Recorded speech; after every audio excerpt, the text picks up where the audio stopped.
할렐루야. 여러분들 오늘은 부활절입니다. 여러분 부활절이 뭐 하는 날인지 아세요? 예수님이 다시 부활하신다. 네, 예수님이 다시 부활하신 날을 기념하며 우리가 정말 생각하는 날이에요. 그런데 어떤 친구들은 그냥 부활절하면 여러분들 뭐가 떠오르세요? 맞아요, 계란. 그래서 계란 먹는 날 아니에요? 이렇게 생각할 수도 있지만 그런 날이 아니라는 것을 우리 청소년 학생들은 기억하시길 바랍니다. 오늘 말씀의 제목은 무덤이 끝이 아닙니다 라는 제목으로 우리 마태복음 28장 1절에서 10절 말씀을 함께 나누려고 합니다. 여러분들 큐티 혹시 하시는 학생들은 이제 드디어 마태복음의 마지막 장이 왔습니다. 예수님의 고난이 끝나고 오늘은 예수님의 놀라운 부활 소식이 오늘 본문 말씀에 담겨져 있습니다. 우리 말씀 한번 찾아서 같이 한번 읽어볼까요? 마태복음 28장 신약 성경이에요. 빨간색으로 이름되어져 있는 곳 마막 룩에 있습니다. 신약의 처음이죠. 마태복음 28장 1절에서 10절까지의 말씀. 제가 한 절 읽고 여러분들이 한 절 읽고 우리 마지막 절은 다 같이 읽겠습니다. 제가 먼저 읽을게요. 안식일이 다 지나고 안식 후 첫날이 되려는 새벽에 막달라 마리아와 다른 마리아가 무덤을 보려고 갔더니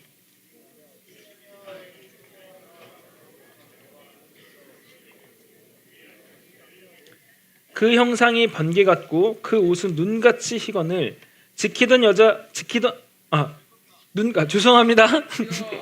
그 형상이 번개 같고 그 옷은 눈같이 희건을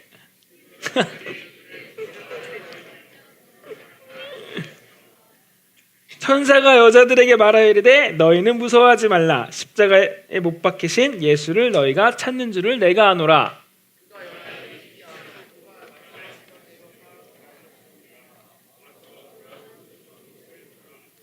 또 빨리 가서 그의 제자들에게 이르되 그가 죽은 자 가운데서 살아나셨고 너희보다 먼저 갈릴리로 가시나니 거기서 너희가 배우리라 하라.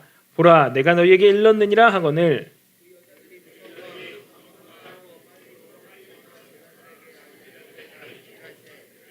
예수께서 그들을 만나 이르시되 평안하냐 하시거늘 여자들이 나아가 그 발을 붙잡고 경배하니 이에 예수께서 이르시되 무서워하지 말라. 가서 내 형제들에게 갈릴리로 가라 하라. 거기서 나를 보리라 하시니라. 아멘. 여러분 오늘 본문은 이 안식 후 첫날 동이 트려는 이른 새벽에 시작됩니다. 막달라 마리아와 다른 마리아가 무덤을 향해 걸어가고 있습니다. 여러분 그런데 그녀들의 발걸음은 굉장히 무겁습니다. 왜 그렇습니까? 사랑하는 예수님이 십자가에 달려 돌아가신 지 사흘째, 여러분 사흘은 3일인 거 아시죠? 사흘째 되는 날이에요. 사흘 전 금요일 오후에 그녀들은 예수님이 십자가에 달려 못 박히시는 것을 멀리서 지켜봤어요. 창에 찔리시며 마지막 숨을 거두시는 그 현장에 이 여인들, 그녀들도 있었습니다. 아리마대 요셉이라고 하는 사람이 예수님의 시신을 그 십자가에서 내려서 세마포로 싸서 바위 속에 판 새 무덤에 예수님의 시신을 넣어두었고 그러자 큰 돌이 굴려지고 무덤 문이 굳게 닫혔습니다. 여러분 우리나라 무덤과 달리 이스라엘의 무덤은 땅을 파지 않고 그러니까 굴을 파요. 그리고 굴 안에 시신을 안치하고 그리고 그 굴 입구를 짐승들이나 다른 사람들이 해치지 못하도록 쉽게 움직일 수 없는 그런 커다란 이 돌로 막아놓습니다. 여러분 그렇게 예수님께서 무덤에 갇히시게 되었다는 표현을 그래서 종종 쓰는 거거든요. 무덤 문이 굳게 닫히게 되었습니다. 토요일은 안식일이었기 때문에 그녀들은 아무것도 할 수가 없었습니다. 그녀들은 아마도 그저 집에서 슬픔과 절망 가운데 하루를 보냈을 것 같아요. 그리고 안식일이 지난 지금 해가 뜨자마자 서둘러 무덤으로 향합니다. 그 무덤을 보러 간 것입니다. 오늘 우리가 함께 읽은 본문 1절의 말씀입니다. 다 같이 읽어볼까요? 시작! 안식일이 다 지나고 안식 후 첫날이 되려는 새벽에 막달라 마리아와 다른 마리아가 무덤을 보러 갔더니 여러분 그 무덤으로 가는 새벽 공기는 차가웠을 것 같아요. 그녀들의 마음은 슬픔으로 가득하고 무거웠을 거예요. 3년 동안이나 따라다녔던 예수님, 메시아라고 믿었던 그분이 십자가에 달려 돌아가셨습니다. 이제 모든 것이 끝났습니다. 그녀들이 할 수 있는 것이라고는 그저 무덤에 가서 마지막으로 그분을 기억하는 일뿐이었습니다. 여러분, 이 무덤으로 가는 그 여인들의 마음이 어떠했을까 한번 생각해 보시기 바랍니다. 여러분들이라면 어떤 마음으로 그곳을 향해 갔을까요? 그녀들의 마음속에는 단순히 슬픔만이 있는 것이 아닐 것입니다. 깊은 절망이 자리하고 있습니다. 그 절망은 그들이 붙잡고 있던 소망이 완전히 무너진 그러한 상태를 나타냅니다. 이 여인들은 예수님을 메시아 곧 이스라엘을 구원하실 그리스도로 믿었습니다. 예수님이 병든 자를 고치셨고 귀신을 쫓아내시고 죽은 자를 살리는 것을 두 눈으로 보았습니다. 또 5,000명을 먹이셨고 물 위를 걸으시는 기적도 보았습니다. 이 모든 표적, 이 자신들이 본 기적을 통해서 그분이 하나님의 아들이심을 다시 하나님께서 우리를 구원하시기 위해서 보내주실 메시아이심을 확신했을 거예요. 그런데 그 예수님이 십자가에 달려 죽으신 것입니다. 로마 군인들에게 조롱당하셨고 유대 지도자들에게 멸시당하며 범죄자들이나 처벌받는 그 극악무도한 십자가의 형벌, 그 십자가에 달려서 죄인들과 함께 처형당하셨습니다. 여러분, 메시아가 어떻게 이렇게 무력하게 죽을 수 있습니까? 하나님의 아들이 어떻게 원수들에게 패배할 수 있단 말입니까? 무덤으로 가는 여인들의 마음에는 아마도 이러한 깊은 혼란과 절망이 같이 있었을 것 같아요. 3년 동안 자신들이 믿어왔던 모든 것이 하루아침에 무너져 버렸습니다. 희망이 사라졌어요. 미래를 찾아볼 수 없습니다. 무덤으로 가는 여인들의 마음에는 이러한 마음들이, 이러한 슬픔과 절망이 가득하지 않았을까요? 그래서 그녀들은 그저 무덤에 가서 예수님의 죽음을 다시 한번 확인해 보는 것, 주님을 향한 그 안타까운 마음을 쏟아내는 것, 애도하는 것, 어쩌면 그녀들이 할 수 있는 전부이지 않았을까, 이런 생각을 해보게 됩니다. 여러분, 그런데 한편 이 본문을 자세히 보면 여인들이 마주한 진짜 문제를 우리는 확인할 수 있습니다. 예수님의 죽음 그 자체가 문제가 아닙니다. 진짜 문제는 죽음 앞에서 모든 것이 끝났다고 생각하는 그녀들의 마음이었습니다. 무덤이 마지막이라고 생각하며 절망하는 것입니다. 사실 여러분, 예수님께서는 제자들에게 생전에 십자가를 지시기 전부터 계속해서 말씀하셨어요. 내가 고난을 받고 죽임을 당하고 사흘 만에 다시 살아나야 한다라고 분명하게 말씀하셨습니다. 한 번만 그렇게 말씀하신 게 아니에요. 제자들에게 여러 번 그렇게 반복해서 말씀하셨어요. 심지어는 내가 다시 살아나서 갈릴리로 가겠다고, 갈릴리에서 다시 만나자라고도 말씀하셨습니다. 그러나 이 여인들은 이 약속을 기억하지도 믿지도 못하고 있었던 것입니다. 그저 자신들이 사랑한 그 예수님이 죽으셨다는 그 상황에 매몰되어서 슬픔과 절망에 빠져 있었던 것입니다. 이 여인들이 예수님의 말씀을 기억해서, 야, 예수님이 살아난다고 하지 않으셨어? 그래, 혹시 몰라 한번 가보자, 이런 마음으로 갔다는 게 아니에요. 이 여인들에게는 그 모든 것들은 다 기억되지 않았어요. 그녀들은 예수님의 말씀을 따른다고 하였지만 상식이라는 한계에 부딪혀서 죽음이라고 하는 그 인간의 힘으로는 어찌할 수 없는 그 한계에 부딪혀서 이 절망의 늪에 빠져버려서 나오지 못하는 상태가 되어버렸습니다. 예수님의 말씀을 기억하지 못하였습니다. 사랑하는 청소년 여러분, 우리도 이 본문의 여인들과 같이 비슷한 처지에 놓여 있을 때가 많지 않으십니까? 우리도 예수님을 믿고 따릅니다. 그분이 우리의 구원자이시며 우리 인생의 주인이심을 고백합니다. 성경 말씀을 믿고 기도하며 예배 드립니다.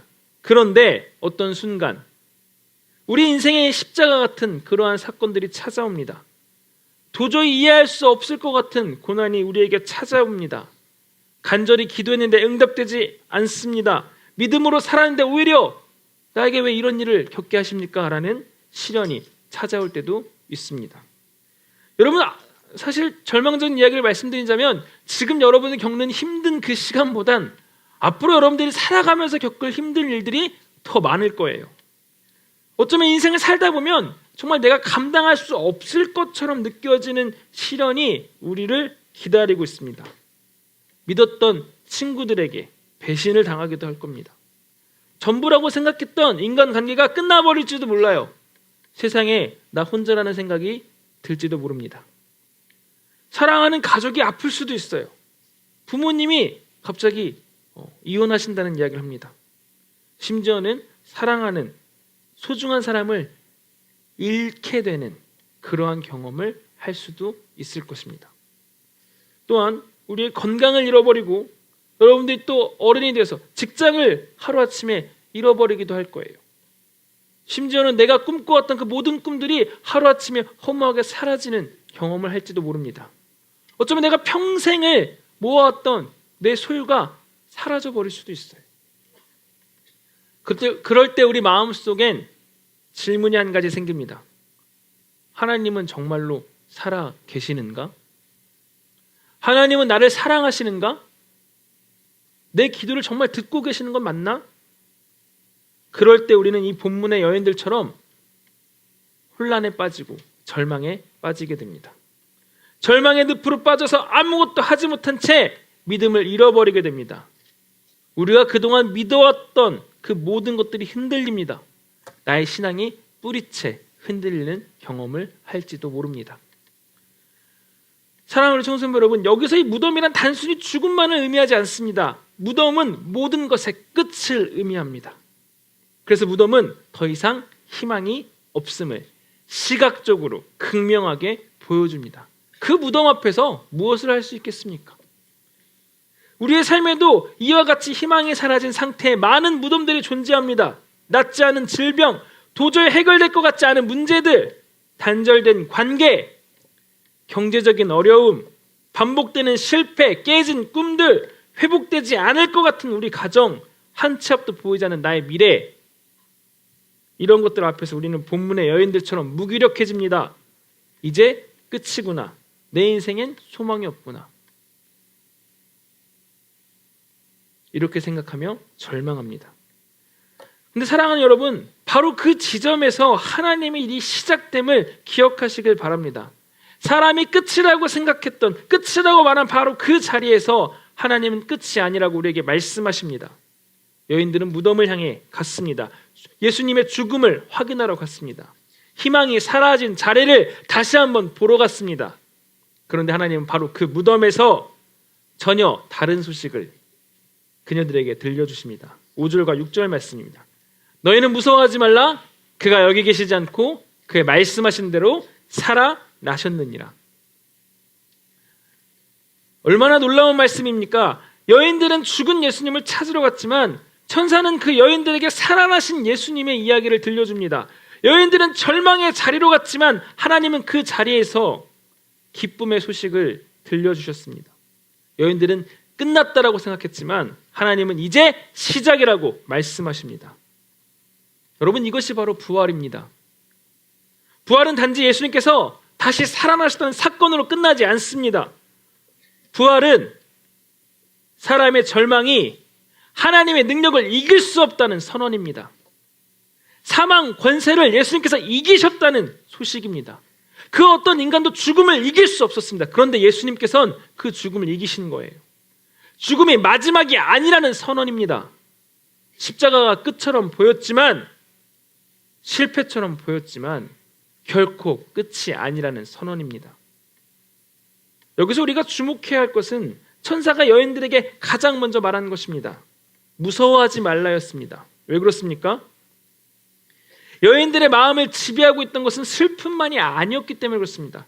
그녀들에겐 두려움도 같이 존재하고 있었습니다. 이제 어떻게 살아야 할지 모르는 두려움, 믿었던 것이 무너졌다는 두려움, 미래가 보이지 않는 두려움 앞에 선 그 천사라는 어떤 특별한 존재 앞에 선 두려움, 그 두려움이 여인들의 마음을 짓누르고 있었습니다. 그런데 천사는 그들에게 먼저 무서워하지 말라고 말합니다. 왜냐하면 부활하신 예수님이 계시면 그 두려움이 마지막이 될 수 없기 때문입니다. 그리고 천사는 이어서 말합니다. 그가 여기 계시지 않고 그가 말씀하시는 대로 살아나셨느니라. 여러분, 이 말씀이 너무나 중요합니다. 예수님은 우연히 살아나신 게 아니에요. 우리는 종종 가끔씩 해외 기사나 세상의 놀라운 일들을 경험합니다. 죽은 걸로만 알았던 사람들이 갑자기 살아나는 그런 경험, 그런 소식들을 접하기도 합니다. 예수님도 마치 죽은 줄 알았으나 우연히 다시 살아나는 거 아니야라고 생각할지 모릅니다. 그런데 예수님은 우연히 살아나신 것이 아닙니다. 예수님이 죽은 줄로만 알았는데 사실은 죽지 않았던 그런 상태, 그런 이야기가 아니란 이야기예요. 예수님은 말씀하신 대로 다시 살아나셨습니다. 여인들은 잊고 있었습니다. 제자들도 그 말씀을 붙들지 못했습니다. 그러나 예수님의 말씀은 무너지지 않았습니다. 사람의 믿음은 흔들릴 수 있어도 주님의 약속은 절대로 흔들리지 않는다는 사실을 오늘 우리는 이 본문을 통해서 다시 한번 확인해 볼 수 있습니다. 사람은 절망 속에서 약속을 잊어버릴 수 있지만 하나님은 자기가 말씀하신 것, 약속하신 것을 절대로 잊지 아니하십니다. 그래서 부활은 하나님의 신실하심, 하나님을 믿을 수 있다는 그 신실하심의 증거이기도 합니다. 예수님께서 말씀하신 그 말씀이 그대로 이루어진 것입니다. 사랑하는 청소년 여러분, 우리도 살다 보면 이것을 자주 잊어버립니다. 저도 마찬가지예요. 말씀을 들었지만 내 눈앞에 놓인 현실, 그 문제가 더 크게 보입니다. 하나님이 함께 하신다고 분명히 알고 있고 그렇게 배웠고 나도 믿는다고 말은 하지만 내 상황이 더 차갑고 어둡게만 느껴질 때가 많습니다. 예수님이 나를 사랑하신다는 건 내가 머릿속으로 알고 있지만 마음으로 느껴지지 않을 때가 더 많이 있습니다. 지금 겪는 아픔이 너무나 커서 그 사랑이 느껴지지 않을 때가 더 많이 있습니다. 그럴 때 우리는 이 여인들처럼 우리 앞에 놓인 그 무덤만 바라보게 됩니다. 문제만 보고 상처만 보고 실패만 보고 끝난 것 같은 그 현실만 바라보며 우리도 낙심하고 좌절할 때가 얼마나 많이 있습니까? 그러나 이 부활의 아침은 우리에게 분명하게 말합니다. 네가 보고 있는 것이 전부가 아니라고. 네가 느끼는 절망이 마지막 진실이 아니라고. 그 무덤이 마지막이 아니라고. 하나님은 우리가 끝이라고 생각하는 자리에서도 여전히 살아계셔서 하나님이 놀라운 일들을 이루어 가신다라고 그렇게 말씀하고 있습니다. 본문 8절을 보시길 바랍니다. 세번역 성경은 여인들의 상태를 이렇게 표현했습니다. 함께 읽어볼까요? 여자들은 무서움과 큰 기쁨이 엇갈려서 급히 무덤을 떠나. 여러분, 이 말씀이 참 놀랐습니다. 여인들은 무서움과 큰 기쁨이 공존하는 상태였습니다. 여기에는 신앙의 아주 중요한 진실이 들어있습니다. 부활의 기쁨은 아무런 문제도 없는 사람이 누리는 기쁨이 아닙니다. 그 모든 문제가 해결돼서 생겨나는 기쁨도 아닙니다. 모든 감정이 한순간에 다 정리된 뒤에 생겨나는 평안한 마음도 아닙니다. 여러분, 여인들은 여전히 떨고 있었습니다. 아직 모든 것이 다 이해된 것도 아닙니다. 천사의 말을 들었지만 여러분 한번 생각해 보세요. 진짠가? 예수님이 살아나신 게 맞나? 그 여인들 마음속엔 그런 기대감도 의심도 그 여전히 두려움도 다 같이 있었다는 말이에요. 어떻게 그럴 수 있습니까? 절망보다 더 큰 현실을 만났기 때문입니다. 죽음보다 더 크신 예수님, 무덤에 갇히지 않으신 예수님, 말씀하신 대로 살아나신 예수님을 그 여인들이 만났기 때문입니다. 사랑하는 여러분, 이것이 바로 부활의 기쁨입니다. 부활의 기쁨은 문제가 해결돼서 오는 기쁨이 아닙니다. 부활의 기쁨은 살아계신 예수님 때문에 오는 기쁨입니다. 우리 눈앞의 현실은 여전히 어두울 수 있습니다. 상황은 달라지지 않습니다. 내 삶이 아직 해결되지 않은 일들이 더 많이 있을 것입니다. 내 마음에 아직 눈물이 남아있을 수도 있습니다. 사랑하는 이를 잃은 그 슬픔이, 그 눈물이 채 마르지 않을 수도 있습니다. 그러나 그럼에도 불구하고 우리가 기뻐할 수 있는 이유가 생긴 것입니다. 예수님이 다시 살아나셨기 때문입니다. 죽음도 그분을 가두지 못했고 무덤도 그분을 붙잡지 못했습니다. 그렇다면 지금 내 앞을 가로막고 있는 그 어떤 절망도, 그 어떤 슬픔도, 그 어떤 끝도 예수님보다 크지 않습니다. 그리고 그 예수님은 지금도 살아계셔서 살아 역사하셔서 오늘 우리와 함께 하십니다. 그리고 이 기쁨은 단지 그날 그 새벽에 그 여인들에게 제자들에게만 주어진 특별한 감정이 아닙니다. 이것은 모든 그리스도인들이 평생 반복해야 하는 믿음의 반응입니다. 왜냐하면 그리스도의 삶에는 한 번만 절망이 오는 것이 아니기 때문입니다. 우리는 인생에 한 번만 그 무덤 앞에 서는 것이 아니기 때문입니다. 우리는 살면서 여러 번 무너질 거예요. 여러 번 흔들릴 거예요. 여러 번 내 인생이 끝났다고 생각하는 순간들이 올 거예요. 이게 마지막으로 생각했는데 더 남아있었어? 라는 감정들을 분명히 경험할 때가 올 거예요.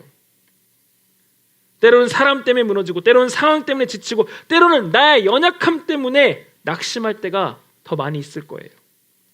어떤 때는 하나님을 믿었는데도 왜 이렇게 힘든지 모르겠고 기도도 달라지는 것이 없는 것처럼 느껴질 때도 어쩌면 더 많을지도 모릅니다. 그러나 그때 그리스도인은 무엇을 해야 합니까? 세상 사람들처럼 내 살 길을 나 스스로 찾아야 합니까? 아니면 이 여인들처럼 그저 절망하고 두려워하고 낙심하고만 있어야 합니까? 아닙니다, 여러분. 다시 살아나신 그 예수님을 바라봐야 할 줄 믿습니다. 다시 부활의 기쁨으로 우리는 돌아와야 합니다. 이것이 바로 그리스도인의 삶입니다. 부활절 하루만 기뻐하는 것이 아니라 무너질 때마다 여러분들은 다시 부활하신 그 예수님을 바라보고 다시 그 예수님께 나아가서 다시 기뻐할 수 있는 것입니다. 아무 일도 없어서가 아니라 살아계신 예수님이 여전히 나의 주님이시기 때문에 상황이 좋아서가 아니라 주님이 살아계셔서 나를 붙들어 주신다는 사실 때문에 내 상황은 여전히 변한 것 없는 것처럼 보이지만 선하신 하나님께서 언제나 나를 가장 선하신 길로 인도하신다는 것을 우리는 믿음으로 고백할 수 있기 때문에 다시 일어서는 것입니다. 더 나아가 우리가 기뻐할 수 있는 이유는 부활하신 예수님처럼 우리도 그분 안에서 다시 살아날 소망이 있기 때문입니다. 베드로전서에서는 이것을 산소망이라고 표현했어요. 살아 역사하는 소망이라는 거예요.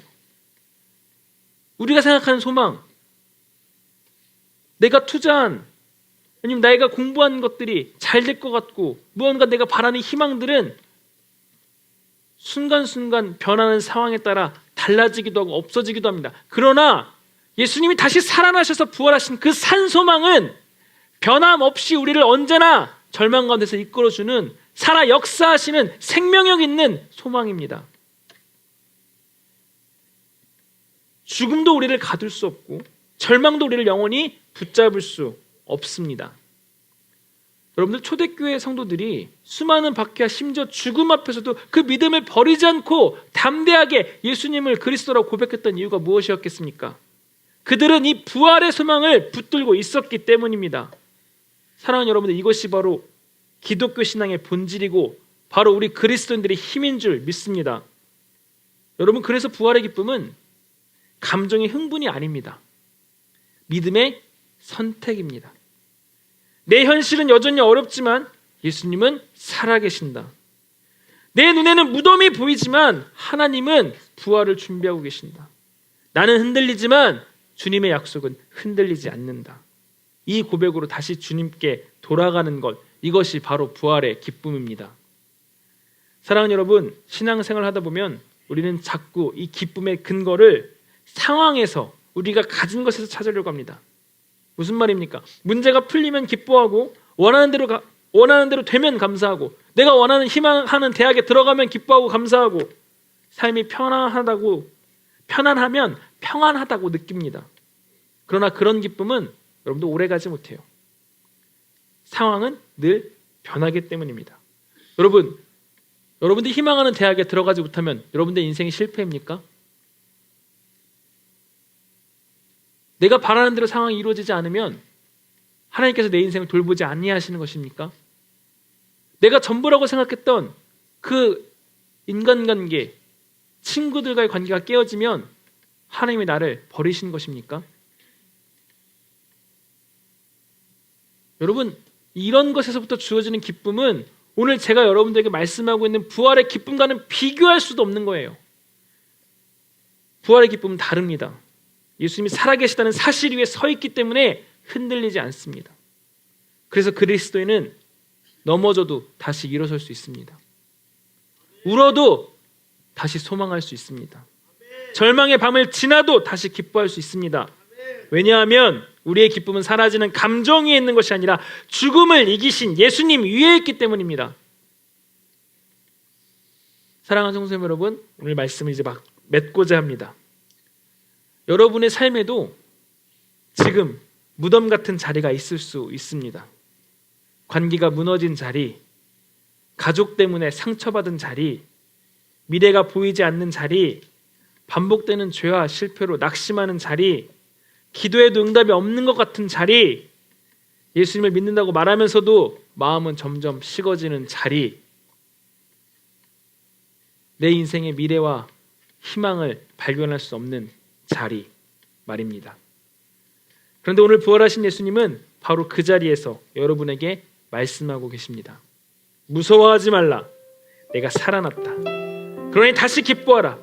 부활의 산 소망을 가져라. 여인들은 무덤으로 갔지만 결국 주님께로 가게 되었습니다. 절망으로 시작한 새벽이 기쁨으로 끝났습니다.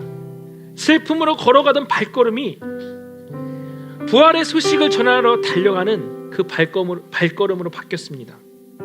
여러분, 이것이 바로 부활이 하는 일입니다. 이것이 바로 부활의 산 증인들입니다. 부활은 우리를 다시 주님께로 돌이킵니다. 다시 예배하게 합니다. 다시 기도하게 합니다. 다시 소망하게 합니다. 다시 주님께 순종하게 합니다. 다시 우리를 살아가게 합니다. 그러므로 사랑하는 우리 청소년부 여러분, 부활절은 단지 약 2000년 전에 예수님이 살아나신 그 사건을 기념만 하고 끝나는 날이 아니에요. 그런 일이 있었대 라고 끝나는 날이 아니에요. 부활절은 오늘 우리도 다시 살아계신 그 주님께로 돌아가는 날이에요. 단순히 계란 먹고 끝나는 날이 아니에요. 계란은 사실 아무런 의미도 없어요. 우리가 그 부활하신 주님께로 가지 않는다면 이 부활절을 기념하는 건 아무런 의미가 없는 거예요. 우리가 그 부활의 산소망을 안고 살아가지 못한다면 그리스도인에서 우리는 생명력 없는 삶을 살아가고 있는 거예요. 여러분, 저도 마찬가지입니다. 저라고 모든 것이 다 좋을까요? 저에게는 절망과 희망이 절망이 없을까요? 저도 여러분과 똑같아요. 낙심하고 좌절하고 무너지고 오늘 또 실망했다가 다시 일어서기도 하고 오늘 또 하나님을 의심했다가 다시 믿어보기도 하고 왜 기도도 나한테 응답이 없지?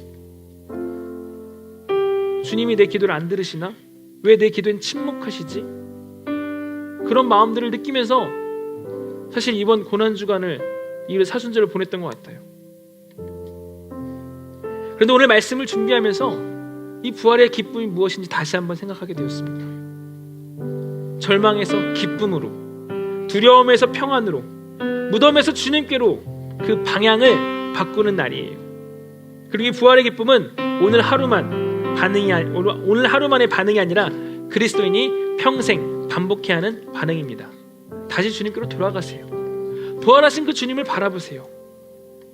사랑하는 여러분, 우리는 앞으로도 여러 번 흔들릴 거예요. 여러 번 낙심할 것입니다. 제가 장담하건대 여러분들은 여러 번 인생의 그 무덤 앞에 서게 될 것입니다. 여러분, 그럴 때마다 마음이 좌절되고 넘어질 때마다 오늘 말씀을 기억하세요. 예수님은 살아계십니다. 예수님은 다시 살아나셨습니다. 예수님은 부활하셨습니다. 그분은 죽음을 이기셨습니다. 그분은 오늘도 우리를 찾아오십니다. 그분 안에서 우리에게도 부활의 소망이 있는 줄 믿습니다. 그러므로 죽음도 우리를 가둘 수 없고, 그래서 우리는 다시 기뻐할 수 있습니다. 다시 주님께로 돌아갈 수 있습니다. 무덤이 끝이라고 생각한 그 자리에서 부활하신 예수님은 오늘도 우리를 다시 기쁨으로 일으키십니다. 부활의 이 아침, 이 기쁨을 소유하고 바라보는 저와 여러분들 되시기를 간절히 축원합니다. 우리 함께 찬양하면서 이 부활하신 예수님에 대한 그 부활의 소망을 소유한 저와 여러분들 되기를 간절히 소망합니다. 우리 함께 찬양하시겠습니다.